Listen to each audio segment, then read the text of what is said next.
When it comes to Nintendo, audiences tend to agree. It doesn't get any better than Super Mario Bros. For NES. 8 worlds of platforming goodness. And audiences also tend to agree that Super Mario Bros. 3 is a worthy sequel that takes everything that was good about 1 and doubles it. But there's a game in between that some people don't quite agree on as much. And that is Super Mario Bros. 2. Why is that? To understand, we have to go a little bit into the history of the game's creation. The year is 1985, and Nintendo is very much enjoying the massive success of its flagship title, Super Mario Bros. So naturally, Nintendo of America wanted another Mario game for the following year. So Nintendo of Japan would make Super Mario Bros. 2, which would later be known in the US as Super Mario Bros. The Lost Levels. Why? Because for all intent and purposes, the game was not only harder than the first one, but looked and felt just like an add-on to the first game. If this that came out today would basically be DLC and not a full-fledged sequel.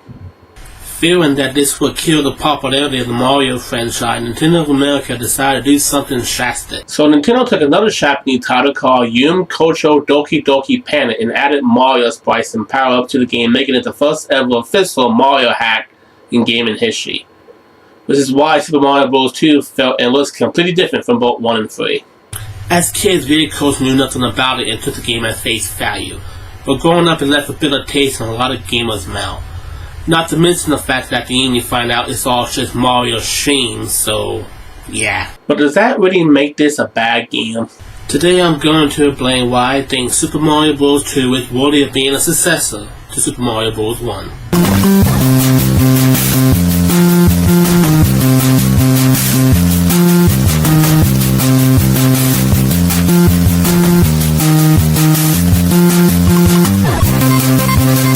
First off, I enjoyed the fact that you have 4 playable Mario characters to choose from. The brothers Mario and Luigi, as well as Toad and the princess herself, Princess Peach. While it wasn't 2-player like the original, it gave us way more options that each character had a different skill set. Mario was well balanced, Luigi could jump high, Toad was basically a tank, and Peach could float. Another thing is that all the basic Mario power-ups are still here. The game has hearts that take the place of the mushroom. But we also have the star that makes your character invisible, as well as turtle shells which you can launch at enemies. The game also introduced us to various enemies which will become staples of the Mario franchise, as well as the bombs, which will be used in future Mario titles. The game is also shadowsing without being too shadowsing. Has very interesting and very level design that set it apart from the original game. It has Shulker's life, for instance. Everyone always say you need to pick Luigi in some stages because he has the high jump. But if you hold down on the D-pad long enough, it will charge the character, which allows them to jump higher than normal. While there really isn't much story in Mario games, especially earlier Mario games, the graphics really hold up well for an NES title. This game was created in 1988, 1 year before I was born, by the way, but it was made over 30 years ago. The fact it still looks so nice even today is a testament to how much love and care was put into the final production. And it also has the classic Mario sounds and music that makes the series so iconic for a long time and recent fans alike. The game will also introduce a lot of bosses that will later be used in the Super Mario Bros. Cartoon that came out just a few years after the game. So while Mario 2 will always be the black sheep in the Super Mario Bros. Trilogy, it still stands the test of time as one of the better games on the platform. With 4 likable characters, good level designs, and pretty graphics, I think it deserves to be in the conversation alongside Mario 1 and 3 for the NES. The question for the comments today is which Super Mario Bros. Game from the NES is your favorite? That is all for today, and as always, I will see you next time. As kids, we of course knew nothing about it and just took the game at face value. But growing up, it left a bitter taste in a lot of gamers' mouth. Not to mention that the fact you find out at the end it's all just Mario's shame adds to the question for the comments today is which Super Mario Bros. Game is hell. A couple of years ago, I made a video about The Legend of Zelda 2, The Adventure of Link, where I asked an important question. Does Zelda 2 suck? And that video went on to be my best performance video on this channel. So I'm back this year with another important question about Zelda. Is The Legend of Zelda, A Link to the Past really that good? Many fans praise it as one of the best Zelda games, even the best 2D Zelda games. And some Zelda fans even rate it higher than Ocarina of Time. But is it as good as everyone says it is? Today we find out whether or not A Link to the Past lives up to the hype that has been generated for the past 3 decades. And God help me if I don't like it, as I'm sure Zelda fans will want to nail me to the wall. This is TJ Reviews, episode 67, A Link to the Past.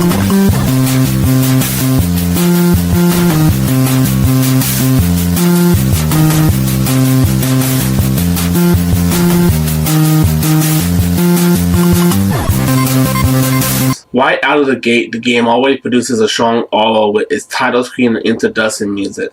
From there, we're taken to Link's home with his father, at least I think it's his father, goes on a quest to rescue Princess Zelda from the dungeons of the castle. We find him in the castle and take his sword and shield and embark on the quest to rescue the princess. Now, long-time fans will notice this is the first time we rescue Princess Zelda at the beginning of the game instead of the end like in the originals, showing that there was a lot more to the game than just rescuing Zelda.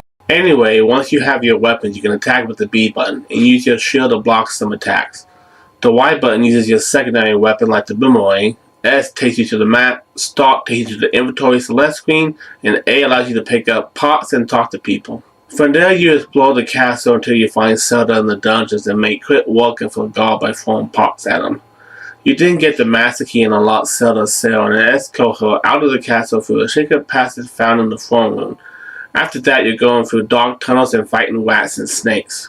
Now, if I wanted to nitpick, I would say that rescuing Princess Zelda at the beginning of Link to the Past works against the game because it feels like the main objective has already been completed. But the game answered this by saying that you have to stop the evil wizard, whose name I can't pronounce, and get the Master Sword. After you leave the castle, you have to find a descendant of the 7 wise men, and then eventually leads you to the first dungeon of the game. Like any good Zelda game, you're going through dungeons, solving puzzles, and finding the items you need to get to the Master Sword and then stop the evil wizard.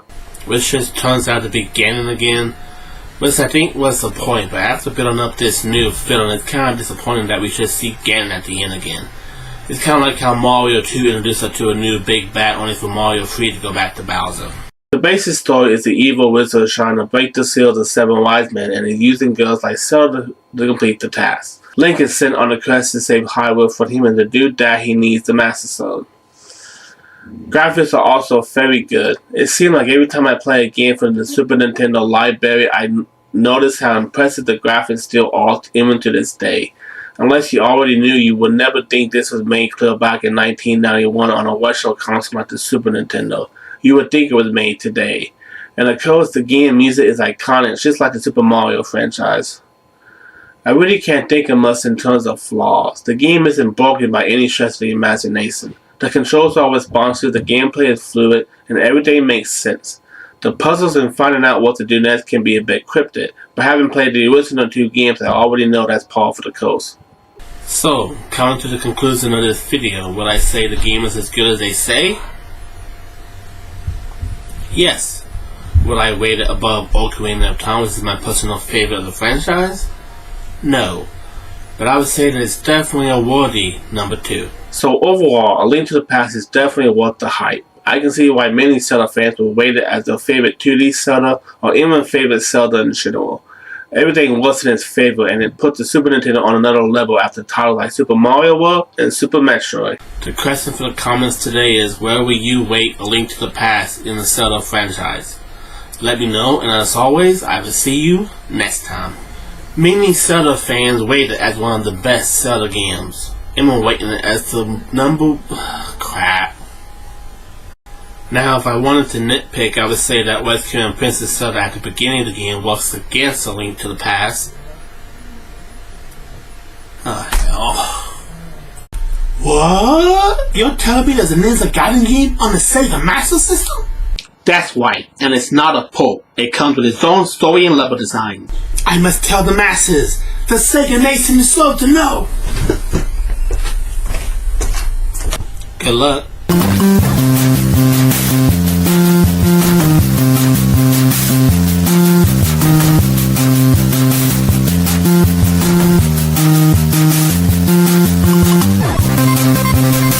That's right, there is a Ninja Gaiden game on the Sega Master System. Now, I found out about this game when I uploaded my Ninja Gaiden vs. Shinobi video like a year ago, and somebody said there's a Ninja Gaiden game on Sega Master System. So naturally, I got curious. From what I can gather, this game takes place immediately after the first game on NES, with Ryu returning home to find everyone dead and a powerful scroll has been stolen. Ryu sets off to avenge his fallen comrades and take back the scroll before it can fall into the wrong hands. What follows is probably some of the most frustrating level designs I ever played, and I dare say this game is even harder than the NES trilogy, and that's really saying something. The game opens up with a cutscene with Ninja Gaiden was famous for, and then takes you to the title screen. From there's no start options, nothing. You press one button and it takes you to the first stage, which is straightforward enough. You're jumping on trees and battling other ninjas. 1 is your jump button, while 2 is the attack button. The up D-pad and 1 for your ninja star. When you jump on a branch star ledge, you have to press up and 1 and then up again to jump on top of the platform. The wall jump is also a little more tricky this time around, with you having to press that direction on the D-pad and the jump button. Right on the first stage, you have to jump on tree branches to avoid the spikes below. There are bombs on certain branches you have to watch out for, but you can take those out with your ninja star. Some ninja will even jump up and ambush you with projectile weapons without any prior warning. Fall on the spikes at all and you lose a life. And of course, whenever you get hit, you get knocked back. Whoever developed that shit in the game needs to pay for their sins. The first boss is a sumo wrestler who is easy enough to defeat. Attacking with your sword or ninja stars, and when he charges, jump up into a tree and avoid the projectile falling from the ceiling. After you best him, you get another cutscene where he tries to give you information, but somebody throws a knife and kills him at the last minute. This reminds me of the original Resident Evil where the leader of Team Bravo Stars is about to tell you who the Shadow is and then he gets shot. Wonder if this game was inspiration that all. After that, we get another cutscene of some goons taunting you before cutting to stage 2. In this stage, you have guys jumping around and birds trying to kill you. Yes, the birds are trying to kill you. From there, you have some more platforming and enemy slicing to do, as well as a frustrating wall jump where an enemy can knock you right back down to the below floor, and of course, the enemies respawn when you get knocked back down. One part in the second stage is as far as I got in the game. It's really cheap. You get on a platform and as soon as you jump to the next building, a bug comes out of nowhere and knocks you right back midair and you fall to your death. Doesn't matter if you jump low or wait. The bug only comes as soon as you jump and will intercept you. How in the world are you supposed to avoid that? I promise the developer having a good laugh at our misery on this one. I already mentioned the story, so I'll cut straight to graphics. They're awesome. Even though they're 8-bit, everything is pretty and real is clearly defined on the screen. And looks just like he does on the NES games, making him instantly recognizable to anyone who played the NES titles. The still images are also well shot and tells the story well. The music and sound are pretty good as well. The background music and the levels are fine and the sound effects get you in the mood to play. No complaints here. As for flaws, I usually don't consider high difficulty a flaw. It's a niche. That said, there was a lot of cheap difficulty spike in the game. Enemies who move so fast it's almost impossible to intercept or avoid them on the screen unless you know they're coming. The bird that comes out of nowhere as soon as you jump on the second part of stage 2, and being knocked back as soon as you get hit, falling to your death. Other than that, it's a solid game. Overall, this game is fun, challenging, and worthy to be played if you're a Ninja Gaiden fan. While the Nintendo trilogy will always be iconic, this game at least deserves to be in the conversation. The question for the comments today is, what is your favorite Ninja Gaiden game? That's all for this video, and as always, I will see you next time. That's right, and it's not cut. This was me of a scene in the original Resident Evil with the team. Overall, the game is fun, challenging, and worthy to be played if you're a Ninja Gaiden fan. While the Nintendo trilogy will always be iconic, this game deserves to be in the conversation.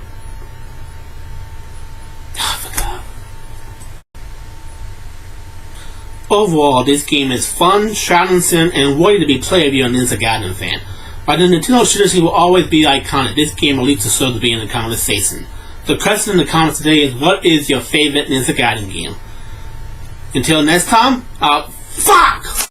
Double Dragon is a beat-em-up franchise that dates back to the 1980s. Everybody knows the iconic game on the NES, where you play as Billy Lee trying to save his girlfriend who was punched in the stomach and captured by some thugs. And if that doesn't get you in the mood to kick some ass, then I don't know what to tell you. People also know the time the Dragon met the Toads in the cross-platform game Battletoads and Double Dragon. But two games that I don't see many people talking about are the Double Dragon games on the Sega Genesis. Double Dragon 3 the arcade, and Double Dragon 5 the Shadow Falls. What happened to Double Dragon 4? Since there are 2 games for the Genesis, this will be the Double Dragon Double Fisa.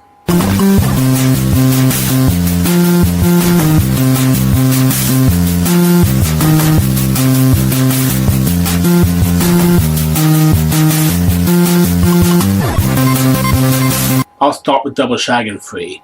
The game kicks off with a cutscene of Billy and Shimmy as they meet a fortune teller who tells them to find some stones and go to Egypt. Makes sense. Then it takes you to the first stage in America. Right out of the gate, the game looks terrible. I mean, the sprites on the NES game looks cleaner than this. And wait a minute, is Billy blonde? Billy isn't supposed to be blonde. Shimmy is. They couldn't even get the hair white? The hit detection is crap, and you move so slow you may well be a slot trying to cross the street. The enemies don't have health meters, so you can't tell if you're doing any damage, and they beat the hell out of you more often than not. As if to make up for how bad the game is, they give you like 15 lives. But as soon as you run out of coins, it's right back to the beginning. So the controls are straightforward enough. A punches, B jumps, and C kicks. Stages are awfully short, with each boss feeling like the same fight, with the exception of the ninja in stage 3 with duplication stuff and full projectiles. Some bosses even fall down and stay down so long you think you've won, but then they get right back up. You go from America to China to Japan, Italy, and Egypt, and you have some of the most stereotypical enemies in each region. Kung Fu experts in China, samurai warriors in Japan, and when you get to Italy it feels like you've been sucked back in time to ancient times. You got people in gold armor with bow and arrows, spears, and a guy running a host. I mean, this is supposed to take place in modern day. In Egypt, you have a guy riding a motorcycle for crying out loud. Long story short, the game sucks. Now it's time for Double Dragon 5. This has to be better than the previous entry, right? Well, this one is a tournament fighter with a battle mode, versus mode, and story mode. And stop me if this reminds you of anything. Have you figured it out yet? How about now? It's Street Fighter. They took a popular IP like Double Dragon and turned it into a Street Fighter clone with blood. If there are secret fatalities in this game, I'm bowing out. I mean, Billy and Shimmy don't even look like themselves in this. And they got it sold, well I guess it's better than running around punching and everything, but still. It's on easy and I get my ass kicked anyway. Why even have an easy option if it isn't going to be, easy? So at the end of the day, when it comes to Double Dragon, you're better off just sticking with Nintendo. Actually, you're probably better off sticking with Nintendo in general because 16 bits and black processing doesn't always mean better. The question for the comments today is, do you like Billy Lee or Shimmy Lee better? That's it for this video, and as always, I will see you next time. Long story short, the game sucks. Now it's on to Double Dragon 5. Crap. So at the end of the day, when it comes to Double Dragon, just stick with Nintendo. Actually, fuck. When it comes to the genre, Street Fighter is the undisputed king of fighters, being a lot of gamers' introduction to the genre, with Street Fighter 2 being a popular jumping-in point for both the franchise and genre. And for the month of February, I decided to dub it Fighterary, where I review fighting games all month long.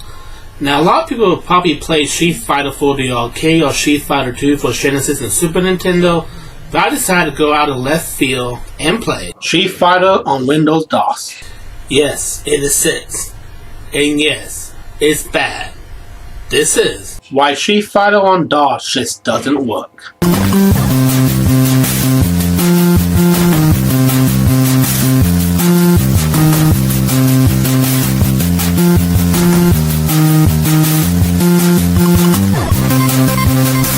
I'll admit it took me longer to figure out the controls than I like to admit. I never played a fighting game on a computer before, so I was very curious on how it would play with a keyboard. It plays horribly, to be honest. I much rather play with a controller, but that's not possible, so let's dive into it. In the game, you mainly play as Ryu, traveling the world and taking on the best fighters. You have to press the punch or kick button to start the game. Punch is the shield key, while kick is the delete key, and some other numbers allow you to jump to the left and right, and the directional keys move left and right and up lets you jump. Just looking at it, the graphics are definitely inferior to both the arcade and console versions. This is a big step down in my opinion. I mean, this was the same computer system that gave us Doom, and this is the best they can do with the graphics. Needless to say, other DOS games I played like Treasure Mountain and Gremlins 2 and even Reading Rabbit look 10 times better than this. The controls are horrible, not just because it's on a keyboard, but because they're mostly clunky and unresponsive. Even though I mastered the number keys, no matter how many times I hit, punch, or kick, the enemy health meter just wouldn't go down, and I repeatedly got my ass kicked in every round. Even though I have the clip muted, I can assure you there's no music. All you get are basic computer sound effects, and that's it. I know the DOS is capable of music because, again, both Shreds Unmounted and Gremlins 2 had music. But this game doesn't even try. There's nothing to put you in the mood to play. There's also isn't a character select screen. You should play as Ryu. I'm not sure if that was also the case in the arcade version. It might have been. But either way, I'm not able to play as any other character or show any other variety apart from this one stage which I could not get past. If I had to guess, there might only be 4 stages because when you hit start, the game shows 4 flags for 4 reasons and you start in Japan. Much like how in Street Fighter 2 you travel from one country to the next taking on the best fighter. And in Clash of Street Fighter Faster, when you lose, the character taunts you. Long story short, the game is just broken and not worth playing at all. So stay away from this one and stick with the arcade version. The question for the comments today is, who is your favorite Street Fighter character? That's it for this video, and as always, I will see you next time. When it comes to the genre, Street Fighter is the undisputed king of fighters for a lot of gamers. When it comes to the genre, Street Fighter is the undisputed king of fighters, and was the And for the month of February, I decided to call it Fighterary, where I play fighting games all month long. Mortal Kombat is a franchise that literally changed the game. With its digitized avatars and graphic violence and blood, it was the subject of much controversy in the early 1990s and led to the ESRB game rating that everybody knows about today. Even with all that, the game went on to become one of the most successful fighting games of all time, going from arcade to consoles and what we're looking at today. Yes, we're looking at Mortal Kombat on MS-DOS. But while Street Fighter failed, Mortal Kombat shows that a fighting game on the platform can be done right. This is Mortal Kombat, didn't DOS it up.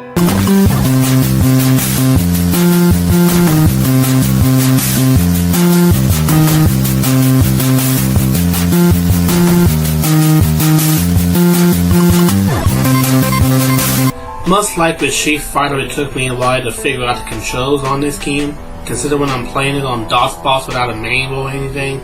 But this game actually lets you map out the controller, while Street Fighter just lets you at the mercy of the number pad keys. So let's dive in.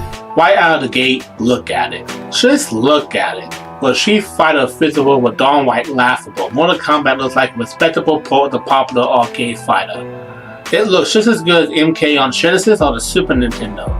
It has a character select screen like the other games, and everyone is here. Kano, Raiden, Liu Kang, Johnny Cage, Scorpion, Sub-Zero, and my personal favorite, Sonya Blade.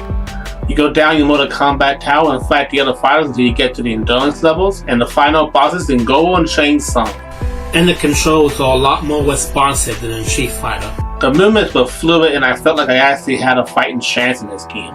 I wasn't any good at it, and much like the console version, despite putting it on very easy, I still pretty much got my ass kicked. But it didn't feel impossible this time. When I messed up, it was because I messed up and not because of clunky controls and lousy hit detection. That said, it was still somewhat laggy, but I had no way of knowing if that was the game or just the site or even my computer, so I'm not knocking all points for that. And another thing I noticed is that while Super Nintendo heavily censored this entry and the Genesis required a code of sorts, the DOS version has all the blood and violence that made the original game so popular. They didn't censor it or force you to put in a code. The fatalities are also there, though I can't imagine how much harder they are to input with a keyboard instead of a controller, but that's neither here nor there. Now, the story of the first Mortal Kombat game is iconic in gaming circles. The tournament is hosted by Outworld, who has to win 10 tournaments in a row for the Emperor Shao Kahn to invade Earthrealm. Earthrealm champions come to the tournament to defend the realm and beat Outworld champion Goro. But each fighter has their own reason for being there. Liu Kang is literally the chosen one representing the Temple of Light. Sonya is there to shut down Kano. Raiden was invited by Shang Tsung himself. Johnny Cage is there to prove he's not a fake. Sub-Zero was there to assassinate Shang Tsung, and Scorpion wants to kill Sub-Zero to avenge his family and clan. One point against it is that, like Street Fighter, doesn't seem to have music, but you can change what sound output you want in the setting, so maybe I should show the one setting. Also, the stages all look nice even for being on DOS. The knowledge detail goes to the arcade or even the console version, but for what it is on the limited hardware, it's pretty well designed and transport you into the world of gritty fantasy reality. So as for my overall thoughts, why I'm just no good at fighting games on a computer, I have to say that Mortal Kombat on MS-DOS is the correct way to put a fighting game onto the platform. The graphics, character sprites, set pieces and controls are all amazing, and it's a huge bonus that you can set the controls of your character yourself. If you're at all curious about it, I recommend looking up DOS Boss and playing this. It's worth checking out. The question for the comments today is, should Super Nintendo and Sega Genesis have censored the original Mortal Kombat? That's it for this video, and as always, I will see you next time.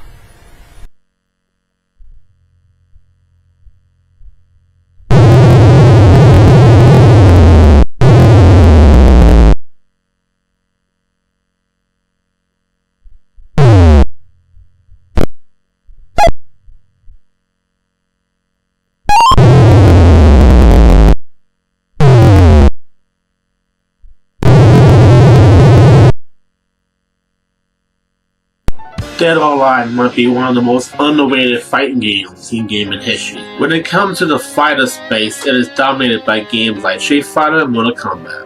But I will argue that Dead or Alive is just as good, if not better than those two games I mentioned, showing what early 3D fighters could do on a powerful console like the Sony PlayStation. And that's what we're going to talk about today. This is why Dead or Alive still matters in Shoney Shoney 6.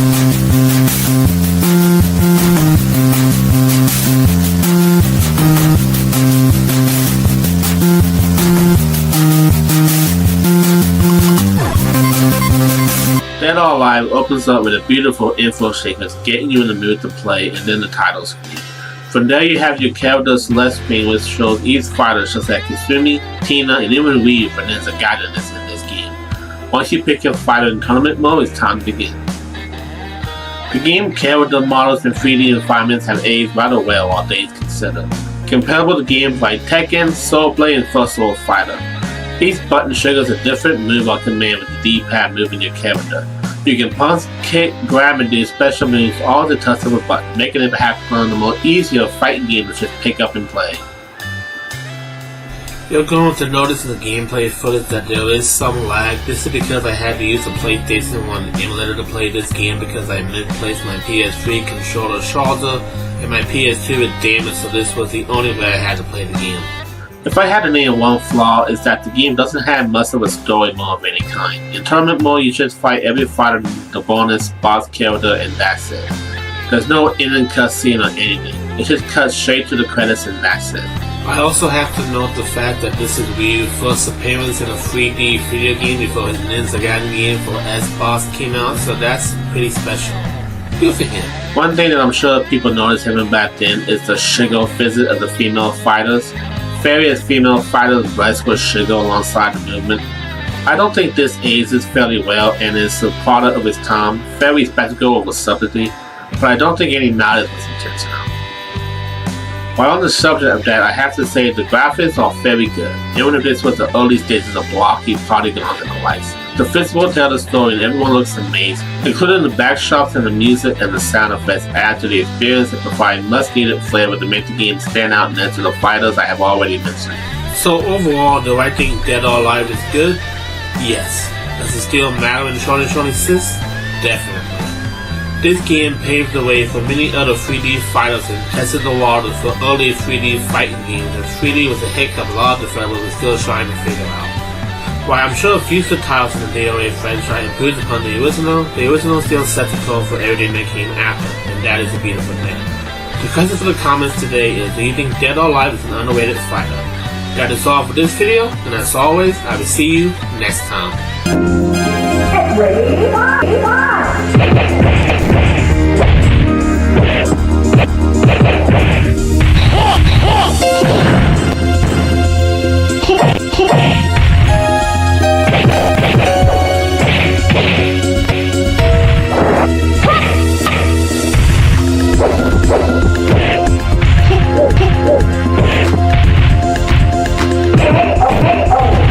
Super Smash Bros. Stands the test of time as the greatest crossover of all age. We're having almost every major Nintendo mascot up to that point. and it also stands out among the sea and more technical fighters that came out around the same time. Cementing its legacy as one of the best fighting games to ever exist. But does the original still hold up? Let's find out. This is SMB Steelers Mask.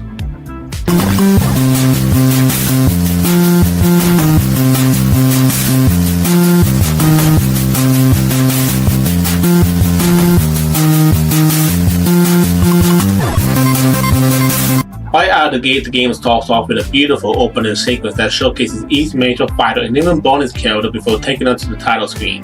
From there, you have one player, versus mode, options, and data. There is also a practice mode for the game and bonus level to familiarize yourself with the gameplay. The standard match is between 2 or 4 or teams. There are alternate costumes for each fighter, like Link having different colored tunics for the Ocarina and US on Zelda, as well as Mario having a warrior wardrobe with one of his costumes. In the game, you can jump around, attack close range, fire projectile, do an upward attack, and use different weapons and such to defeat another fighter. There are even Pokemon balls, imagine that. Whoever falls off the stage and can't make it back to the land loses. Kirby was always the hardest one because he could just float. Take too much damage and it'll be easier for a fighter to knock you into basically oblivion to win the match. There are many mixed matches you can do in the game, and the 4 bonus characters you can unlock are Luigi, Captain Falcon, Jigglypuff, and Ness. The game has a single player mode where you face different characters, do bonus stages, and have special levels where you fight a team of Yoshis, or a team of Kirby's, or a team of the characters as polygons, as well as a Shrine, Donkey Kong, and the metal form of Mario from Super Mario 64. And at the very end, you face the Giant Hand. Whereas previous enemies you just had to knock off the stage, here you need to keep hitting it until its health gauge goes down to 0. There are also 3 bonus stages in single player mode. Hit the target, which is where you need to hit all the targets to advance. Jump on the platform, which is similar, and race to the finish. I am not good at the bonus stages. I need help, guys. Only one I was able to pass was race to the finish. The good news is the bonus stages are just that, bonus stages. It doesn't matter if you succeed or fail, the game will continue. Much like Dead or Alive, there isn't very much story to the single player mode, but it doesn't need to be. And the ending does greet us with a closing trinkets that feels like a shy of putting their toys away before going on with their day. And you can interact or even speed rush the credits if you want, so that's always a plus. The graphics are very good for the Nintendo 64, which a lot of people has always said was very blocky. Everyone looks like themselves, and while it's mostly 2D with 3D backdrop like a lot of fighting games back then, it really does show that Nintendo struggled much less with making 3D games than their rivals PlayStation and Sega at the time. The music is also great, with each character having the iconic beat from the game franchise in their stage. So, does Super Smash Bros. Still smash? Yes, absolutely.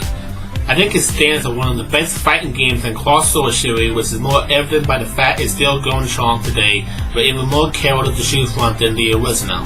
And I also think the original game is still worth picking up and playing with a friend if you can find it.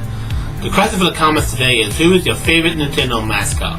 That's all for this video, and as always, I will see you next time.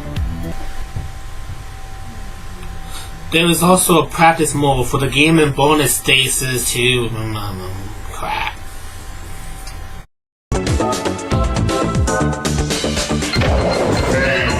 Alien Free is the perfect mix of fun and frustration. It's a side-scrolling game with third-person mechanics, fast-paced enemies, and some surprisingly tight controls. Plus, it has great character design for both Ellen Ripley and Messina modes. But can the game really be both frustrating and fun? Let's find out. Hi everyone, I'm TJ, and this episode kicks off Women's History Month in March. I'm highlighting female-led games, starting with this gem.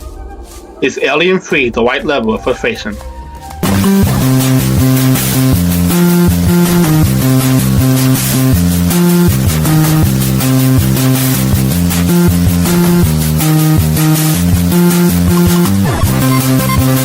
By the way, the first stage introduces your basic moves. A celestial weapon, B fires, and C jumps. Pressing up near a switch lets you open doors or climb ladders. Enemies are fast, often running or sharpening on you before you even get a chance to react. Your reflexes help, but more often than not you're dodging and shooting simultaneously. You have a health gauge that depletes as you take hits. If it reaches 0, you lose life when you start the stage. Lose all lives and it's game over. Ammo is limited, but you can find more weapons and bullets scattered throughout the level, so keep an eye out. The main goal is rescuing people trapped in these states. Some are tricky to reach. For example, heal. Every time I approach a survivor, a Cinnamon chops down and knocks me back. Even if I kill it, it respawns as soon as I re-enter the area. It's frustrating, but that tension is part of the fun. If you're a fan of the movie, you'll notice there's more than one alien this time. Alien 3 only had one, but this game throws several at you. Considering hardware limits back then, it was. The graphics are solid. Ripley looks like Ripley, the aliens are movie accurate, stage layouts are well designed, and the music and sound effects really fit the atmosphere. No complaints here. As for difficulty, let's just say it's Sega hard. The aliens are relentless even with plenty of weapons and ammo. You'll get hit constantly. But when you finally take one down, it's super satisfying. So, does it balance for facing and fun? Surprisingly, yes. Even with the early stage challenges, I kept having fun. I'd play it again, even if all I saw was the first level. And for the comments today, what's your favorite alien movie starring Sigourney Weaver? That's it for this video. As always, I'll see you next time. Let's find out. Hi everyone, I'm TJ, and today for Mars I'm leading with Women's History Month. Ah, hell.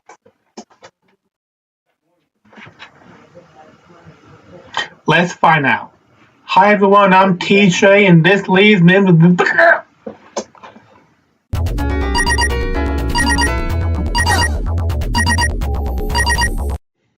The Little Mermaid may be one of the easiest NES and Disney games ever released. While it's not a breeze by any stretch of the imagination, especially compared to other Disney games like Aladdin and The Lion King, it's definitely one of the easier games based on a Disney licensed movie.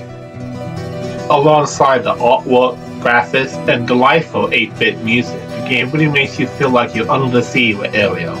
But is being one of the easiest Disney games really a good thing? We're about to find out. Hi everyone, I'm TJ and I'm continuing Women's History Month with a Disney classic, Little Mermaid on NES. Is Little Mermaid being easy really that good?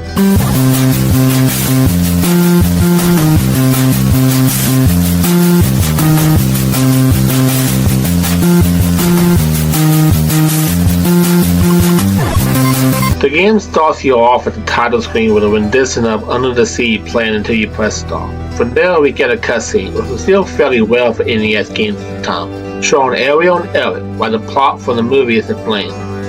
It then establishes that Ursula has taken control of sea creatures and Ariel returns to the sea as a mermaid to help her friends. And I just love the fact that she immediately turns back into a mermaid, no trident, no master Epineson. So she can do that the whole time. Right out of the gate, I have to note that the game doesn't use the most obvious color choices. Ariel's hair, for instance, looks more like a bright pinkish purple instead of a standard red.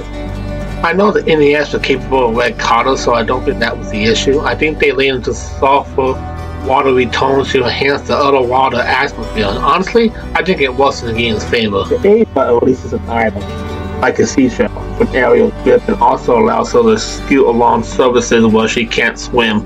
The B button fires a projectile that freezes enemies, and a second hit traps them in a bubble, which Ariel can then use as a weapon. The stages themselves are relatively short, with only a handful of screens before transitioning into a boss fight. In the first level, you face the shark from the opening of the movie. The tragedy is to freeze nearby fish and launch them at the shark, which is easier said than done. In the second stage, you deal with Ursula Pest using a very similar approach. The third stage has you waiting for seashells so you can launch them upward at a crease of pulse on the ice. The fourth stage involves freezing fish that are fired from cannons. Finally, you face Ursula herself, where the goal is to freeze enemies and hurl them at her until she's defeated. I wasn't able to get footage of Ursula this time around. I've beaten the game before, but I got frustrated doing stage 4 and ended up calling it there. The music in these stages is very much in line with The Little Mermaid's tone and atmosphere. Every track feels like it could have been in the movie. And while none of the songs directly copy melodies from the film, each one successfully sets the mood and keeps you engaged by playing. So, with all of that being said, is The Little Mermaid just too easy? Compared to many other Disney and Pixar games that came out afterwards, yes, it's easier. But I wouldn't say it's too easy. I play games that are far simpler. Bonnie's Hide and Go Seek is 6, unfortunately, and Power Rangers the movie also comes to mind. Little Mermaid offers just enough challenge to keep you from blasting through it in a matter of minutes, while still being fair. Once you understand the mechanics, beating the game feels achievable rather than frustrating. And Ariel is just amazing. I really like her. The game shows a side area we only briefly see in the movie. Her courage and her determination to do the right thing. She knows Eric pleased to stay with him and return to deceive the stable friend. That sense of heroism makes her a strong lead character, and it makes her extremely fun to control throughout the game. So the question for the comments today is, what's your favorite Little Mermaid song? That's all for this video. Please join me next week for more Women's History Month, and as always, I'll see you next time.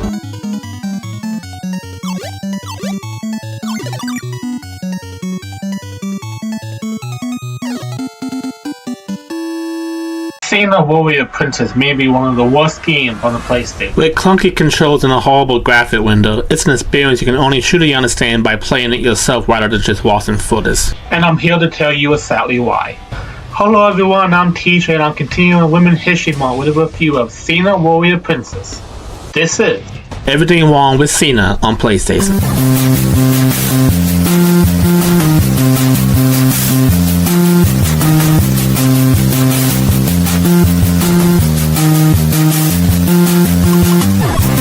So, as a brief refresher, Xena Warrior Princess was a spin-off of Hercules the Legendary Journey starring Lucy Lawless as Xena and Renee O'Connor as the companion Gabrielle. The show ran for 6 seasons from 1995 to 2001. And this game is one of the earliest video game tie-ins based on the series. Right away you'll notice that neither Lucy Lawless nor Renee O'Connor lend their voices to the game. Instead, the characters are voiced by sound-alike actors. This is disappointing, but it's possible the original actors weren't available or the developers simply couldn't afford them. There is a practice mode to help familiarize you with the controls. Cross slashes with your sword, square kick, circle block, triangle is a very awkward jump. L1 makes Xena 1, while L2 and R2 strain the camera. Holding R1 and pressing cross for Xena signals a weapon, the chakram. The controls are a whole experience. I don't even know if clunky is the right word. The controls are outright horrible and often unresponsive. You'll constantly wrestle with the camera just to see what's in front of you, and the jump button is so delayed that any attempt at platform becomes a living nightmare. Then there are the graphics. I don't actually have a problem with the character designs or the environment themselves, they're fine. The real issue is how everything windows on screen. You'll see straight through walls as if you're Clark Kent, which is impressive, but not exactly helpful in a combat game. Some enemies are completely invisible. In the second stage, I had someone constantly firing arrows at me, but the level was so dark I couldn't find the archer anywhere. He simply didn't appear on screen. On top of that, there's no real sense of direction, so you'll just be running around aimlessly like a chicken with its head cut off. The first stage is simple enough. You just slash enemies until you reach the end of the path. The second stage has you rescuing hostages, which again is fairly straightforward. You throw your shotgun, take out the enemy, and free the hostage. If you take too long, the hostage is killed, but it doesn't actually affect the level. You should keep finding more hostages until you hit the required number to advance. It completely breaks dimension since there's basically no consequence for letting someone die. On the third level, you're supposed to reach higher ground, and I surely have no idea how you're meant to do that. Once again, the level takes place at night, so everything is dark. I'm guessing you're supposed to jump across platforms in the water to get up higher, but the jumping is so bad that it's nearly impossible to land on them. This isn't a skill issue. It's the game asking you to do platform to control that simply can't support it. Plenty of action games add platform elements that don't quite work, and that problem is painfully obvious here. So, at the end of the day, you're better off skipping this game entirely and sticking with the TV show instead. The show is genuinely good, and honestly, Xena deserves better than this. Question for the comments, what's your favorite episode of Xena Warrior Princess? That's all for this video, and as always, I'll see you next time. Gabrielle, you go ahead. I'll catch up to you in a few minutes. Okay. When the chips are down, the cow is empty. Maybe I should have used the Minotaur. Metroid 2 Return of Samus, an outdated piece of software. It's no mistake that after Super Metroid games changed for the better, but there's a certain novelty to the games that came before it, namely the first and second Metroid titles.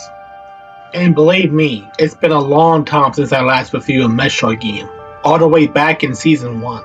So it's high time I revisited the series, and what better time than now. Hi everyone, I'm TJ, and for the final week of Women's History Month, I'm taking into Metroid 2 Return of Samus. This is Metroid 2 Terrible.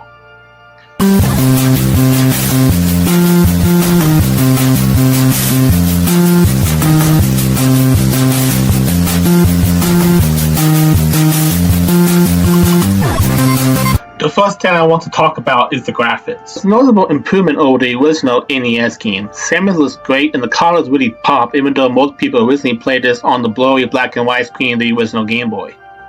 You play as Samus as she embarks on a mission to eliminate the Metroid. You start near her ship and are immediately thrown into exploration, navigating caverns, finding power-ups, and figuring out where to go next.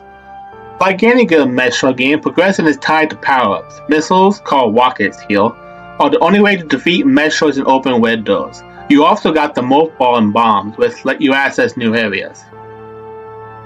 And honestly, the fact that you can even morph into a ball at all, that's peak flexibility. I wish I was that flexible. The game makes a big deal out of the first Metroid you face. It has its an A, and it should.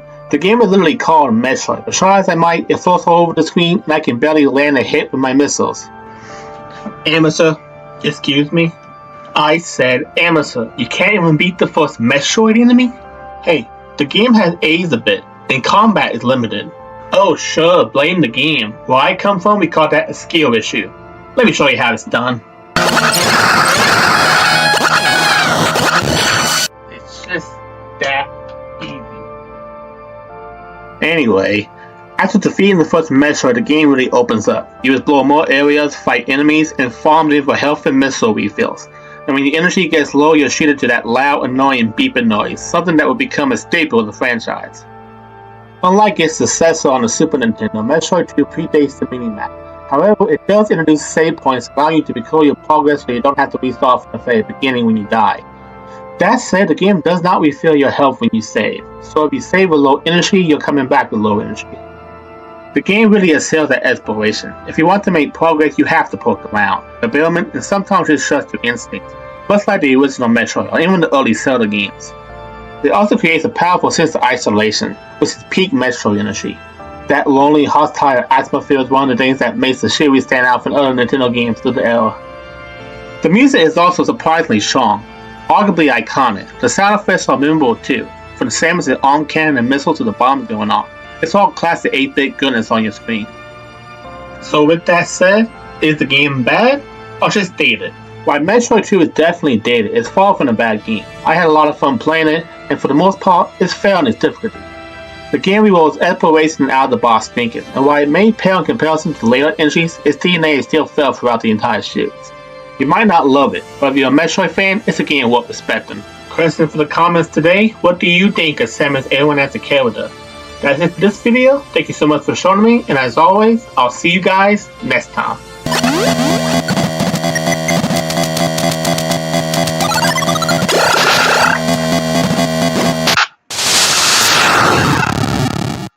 WWF WrestleMania the arcade game is chaos personified, with 8 characters, over-the-top combos, and special moves that make you feel like you're really in the ring, in the most exaggerated way possible. But is a wrestling game that plays more like Mortal Kombat really a good idea? Hi everyone, I'm TJ, and for my Season 6 finale, I've decided to celebrate WrestleMania season with WWF WrestleMania the arcade game. This is your WWF and Midway clip.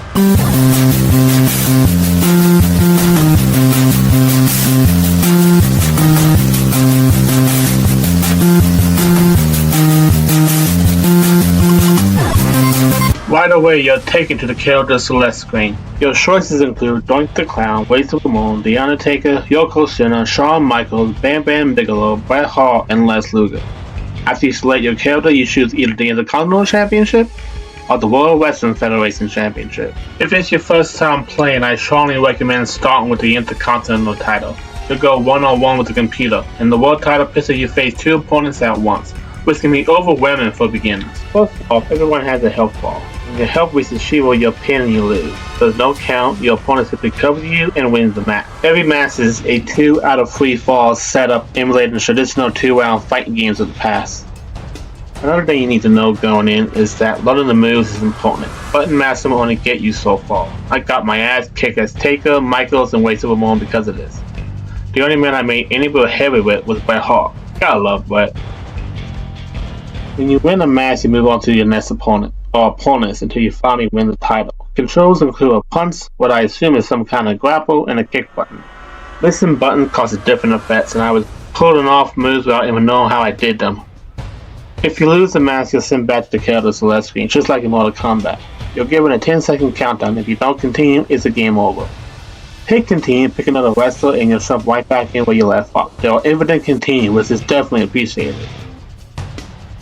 Once you understand how the game works, the presentation starts to shine. The graphics have aged pretty nicely, all things considered. You can tell who is who and everything is easy to read. The weighting looks good, and even though this would be full grappling system, multiple arenas, and very mass types, it has a certain charm that only a visual game can bring.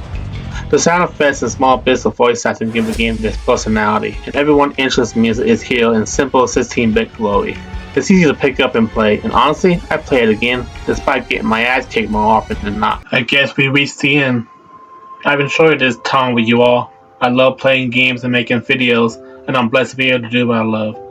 And no matter what form I take, or what game I play, I will always be your TJ.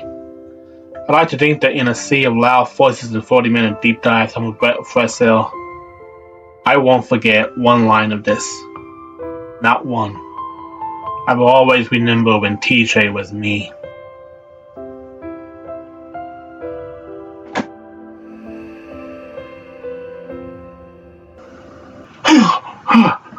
Hands. I still have hands. Mouth. Nose. I had worse. Ears are good. Eyes are still working. Wait a tick. I'm Ginger!